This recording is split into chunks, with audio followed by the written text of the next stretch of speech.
Hi there once again. I'm here with Mayor Joe Corradino of Pinecrest. We Yeah. are socially distanced. We're getting further apart every week. And we're outside, which also should allow the breeze to come through, and you appear not to be ill, but you never know. You right? never know. You never know what's happening. I've been in my house for 2 weeks, so I think you're safe. I've been out a little bit more, and we're going to talk about that don't breathe in just a on little me. bit. Just do not breathe on me. You know, Joe, I wanted to start off with Palmetto Bay because some people watching this may be Palmetto Bay, and then we'll talk about Pinecrest right after that. So for those of you, we're just catching up. Today is Friday, the 27th of March. And yesterday, Palmetto Bay, after closing down portions of their village hall, have ceased operations at Village Hall, meaning nobody from the public for any reason can go to Village Hall. However, they do have their phone number, 305-259-1234, Monday through Friday from 8:30 until 5 o'clock. You can call that number, find out what you need to do and how you need to do it. If it's essential, they're trying to find ways to get it done, but otherwise, just sit back and wait. And in general, if you go to their website, you'll find this out. April 15th seems to be the date they're kind of hedging on. So it's their line in the sand. Nothing's going to happen until April 15th. And then, of course, they're going to try to bring things back as they can. So that's Palmetto Bay. Tell me about Pinecrest, and are there parallels there? Are you doing anything different? Subtly different, yeah. Pinecrest and Palmetto Bay are really well coordinated. I want to just congratulate the mayor and the council in Palmetto Bay. They're doing a great job, great leadership. And Pinecrest and Palmetto Bay have always been okay, but our relationship has never been better than it is right now. They've got great leadership now down there. We're doing things a little bit different. Pinecrest closed its village hall, I believe, 2 weeks ago. We remain operational. We closed it to the public. Our staff, some of our staff is going in, and they're able to operate the essential services, particularly of the building department, the planning department, and the police department.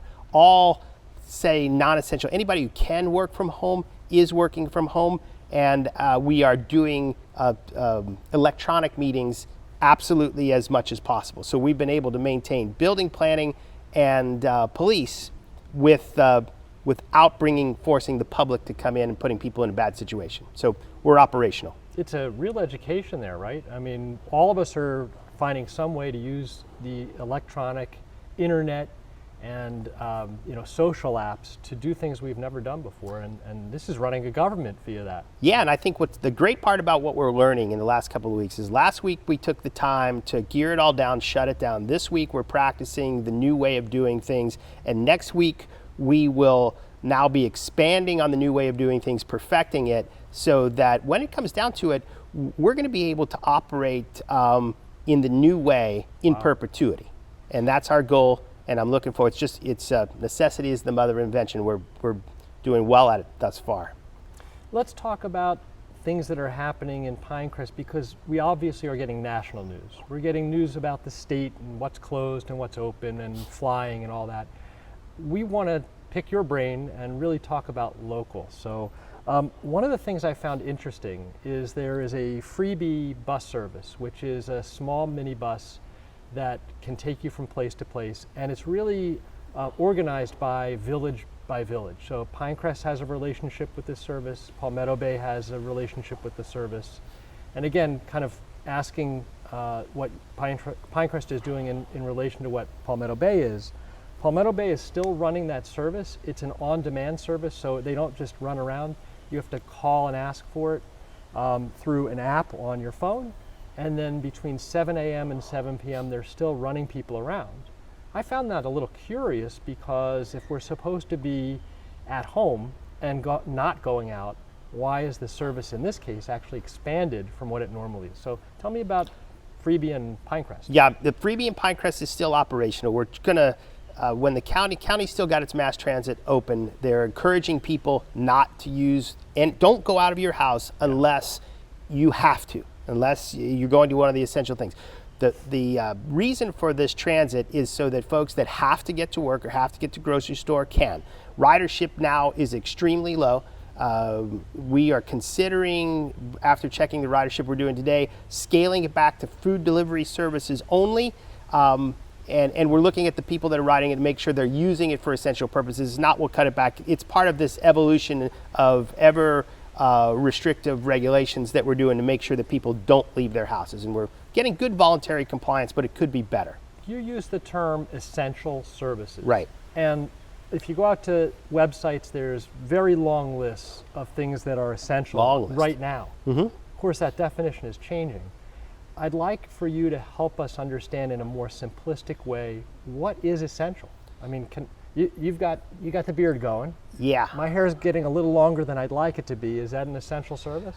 Your hair, no, a hairstylist, those personal services are not essential. The county's got a big long list, but to summarize, it's really food, Publix, drugs, and at the pharmacies and the CVS's and those types of things. It is restaurants that remain open for deliveries only. Okay. Those are the essential services. There's a long list of the county, but we don't want you, unless you're one of these on the list, don't go to work, right? If you can work from home, work from home. Unless you're an essential business, you have to go in and do it. Don't shop unless you need to go to Publix or to pick up your drugs at the pharmacy. And don't exercise in the gym. They're all closed anyway, those types of things. But if you're going to be outside for any reason, stay in groups of less than 10 and stay 6 feet away from one another. And exercise is great. Get out and enjoy the day, but just keep the distance. Exercise is saving me mentally. Oh, I imagine saving a lot of people mentally. The way I do it is walking. So love to get outside. We've got great weather here. We have to do something from the monotony of being inside. Right. But obviously what you're saying is try to do it solo if you can. Yeah, I mean, if you're in your house with your family and that's the group you've been around with for 2 weeks, then you guys go out and do what you're going to do. What we don't want is different groups of kids getting together and playing basketball, throwing a football around, those types of things. Odd, but we're saying that, right? Because we would have encouraged them before.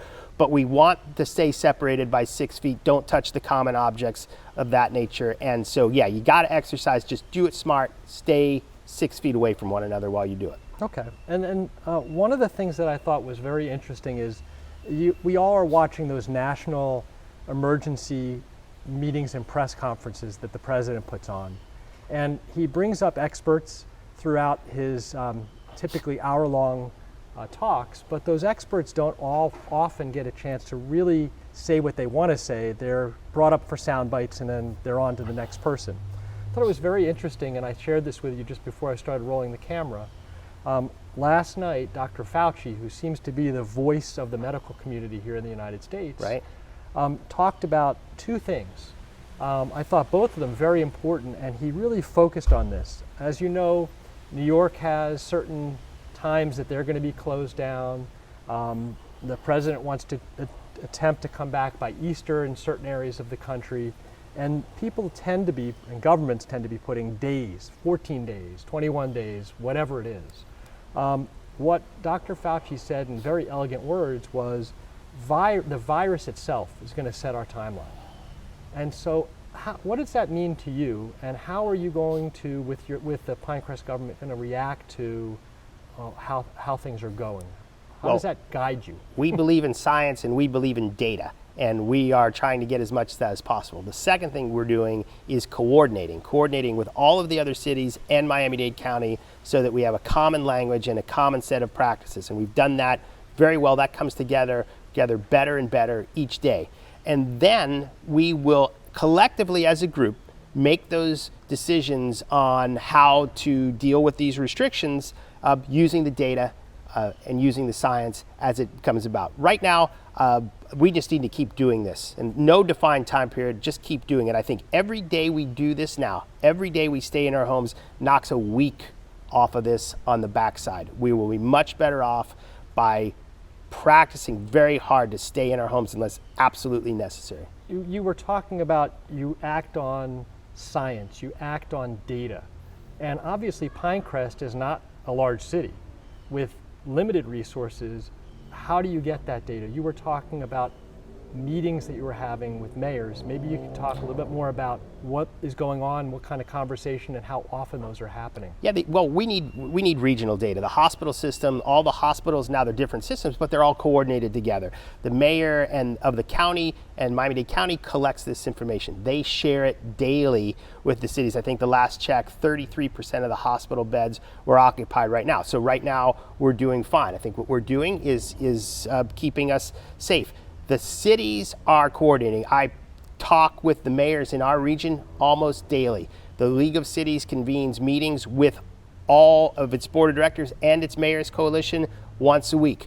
We've now been invited. I'll be sitting into meetings with Mayor Jimenez every other day until this is over in an effort to help form policy. I'm on the board of directors at the League of Cities. He's asked us to come in, the three of us on the board, sit with him to at least be in the room as the policy is made, so that there are very few areas where we can be confused. Now, individual cities can do individual things if they need to, based on what they see in their places, and we encourage them all to do that. But we're highly coordinated now and communicating daily across all of government in Miami-Dade County, which is refreshing and likely hasn't happened very frequently before. Yeah, in all the information, and it's great information that you just gave us, the thing that really hits home for me, and I hope it does for those that are watching, is you're saying that only 33% of the beds are currently being used, and to me that gives me a sigh of relief, because you're hearing in other areas of the world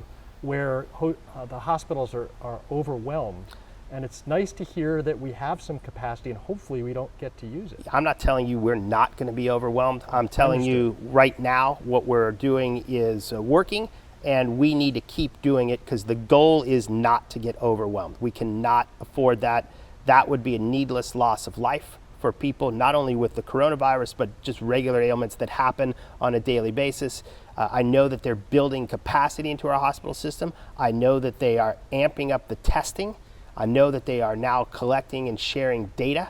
Everything is moving in the right direction, but we have to stay home for the foreseeable future. And that's the second point that Dr. Fauci made. And although this is medically correct, it may not be possible, both here locally or across the nation. But he said, really the only way to hit this 100% is to be 100%, meaning total isolation. Family units staying inside their home and not meeting up with anybody else for an extended period of time until that curve shows that it's flattening. What do you think about that? I mean, medically it's correct, but can we do it? No, how would you encourage people to get close? Look, we want as much compliance as possible. We get 50%, 60%, 75% compliance for weeks and weeks and weeks. We're having an impact on it. Nothing's going to be 100%. There's no way to control this 100%. It's likely impossible to lock down an entire region. It's not even being contemplated right now. So comply, stay at home. Every person that does gives another person a better fighting chance. Every day we do it knocks a week off the backside of it, and we're going to beat this and we're going to be successful. It's just the way we do things, and just got to stay home. And unfortunately, in this world, there are bad actors. And so one of the things I've been hearing about on television and through the internet is that there are now scams going on. And I just wanted to address this, and maybe you can add to it. Essentially, one of the scams are people coming in some type of uniform saying that they're going door to door to give people tests. And some of them are asking for money for this. And obviously, nobody is going to come to your door, and especially those that are in senior years that are already stressed by this. Very, very important to hear this. You should contact an official agency asking about testing, and you should do that through your doctor. Nobody's going to come to you commercially or door to door to do anything close to this. Have you heard of anything that's happening in our community? I have not heard any of that in Pinecrest or any of the surrounding communities. As far as I know, through our police and the surrounding police, that all is running as smoothly as it can be. Look, the police have all the necessary equipment they need. They're coordinated across the agencies. Look, the police are coordinating together, the city staffs and administrations are coordinating together, the elected officials are coordinating together. It's all cross coordination. We're very safe right now. We can only talk about what's happening today. We're heading into a weekend. It's unlikely you and I will get together over the weekend.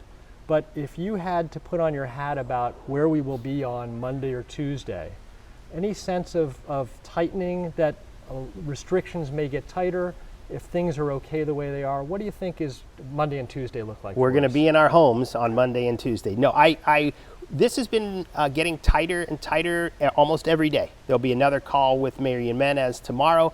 I would anticipate if people are not complying, that further restrictions go in place, but I don't want to speculate on that. My driving around the community shows that we're getting decent compliance. Every little bit helps. If not, the restrictions will tighten. And you had told me you've been in your house for Pretty 2 much. straight weeks. And that's a great example for everybody. If you can do it, stay at home. Right. Now, I, for one, have had to go out for food, and I'm sure everybody else has, but maybe somebody else in your family has done that. yeah, I just lock myself in the house. I've been to Publix. Obviously, at the beginning, there were adjustments that needed to be made. In general, what I'm finding at Publix is people are behaving. They have a whole section of clean carts that you can see they're spraying down literally moments before somebody picks it up and goes into the store. There is no crowding inside Publix, and for the most part, there's product there. I did notice for a while that there was no ground beef at Publix at all, and in my head I thought perhaps that's because they process that right at the store and they didn't want to have that be an issue. And as of yesterday when I went to Publix, they even have ground beef. Still, paper products and things with Lysol and bleach tend to not be on the shelves, but that's great. And then something else that I only used for a little bit is Trader Joe's. Have you been in Trader Joe's here in Pinecrest? I have not. Okay. Is it working well? It's working very well. They do have a line outside, so Right. they're being very careful about how many people are in the store. Right. Again, they're cleaning carts literally as you pick them up. And if you're waiting in line, which I've been there twice, it's only been a 10-minute wait at most. They're offering free water, and it's very orderly. And by the way, I never, really paid attention to this. The produce there is very inexpensive comparatively to other stores around, and it's good. I want to say that all of our grocery stores are performing very well. They've been asked to, and I believe they're in compliance with distancing. We don't want people bunched up in the line, so they're spreading out 6 feet. Also want to give a shout out to Milam's. Milam's actually donated masks, as I believe did the Rotary, to Pinecrest. So Max Milam did a great work there, and he coordinated, I believe, through our council member Anna Hokemer, which is also doing a fantastic job in this. I want to thank all of our village council, by the way. They really have done Everybody's great. working their tails off. So is our staff. So congratulations. Thank you to everybody there. It's a hard job. Yeah. We'll wrap this up now. Of course, I think, Joe, you'll commit to coming back when there's something Yes, sir. worthwhile saying. Yes. In the meantime, besides looking at this video, talk about the website and what resources you believe Pinecrest residents should be hitting up if they feel like they need more information, more up-to-date info. Well, you just go to the Village Pinecrest website. All of the information that you need to know on coronavirus is there. Everything the village has done, all the openings, all the closings, all of the executive orders that have been issued through Miami-Dade County or the Village of Pinecrest. If you feel sick, call your healthcare provider. Do not go to the emergency room. They will get you an appointment to get tested. And most importantly, just stay at home unless it's absolutely necessary, and we will get through this. Joe, thank you very much. Mayor of Pinecrest, you want to give out your phone number? I like you do. always That's right. My thing. My cell phone number is 305-606-2364. If there's anything I or any of our council members can do to answer your questions, please give me a call. We'll get on it right away. Thank you, Hal. I appreciate the opportunity. You got it. Be kind out there. That's the most important thing. We're all getting on each other's nerves. Be kind. Let's make this work. Is your pool still open? Because I haven't taken. Pool's Okay. open. Come on in. Maybe today. There's a pool here. Thank you. Okay, you're going to stay at least 6 feet apart from me. Yes. I promise you. Have a good day. Stay calm. Stay safe, and we'll see you when we can see you.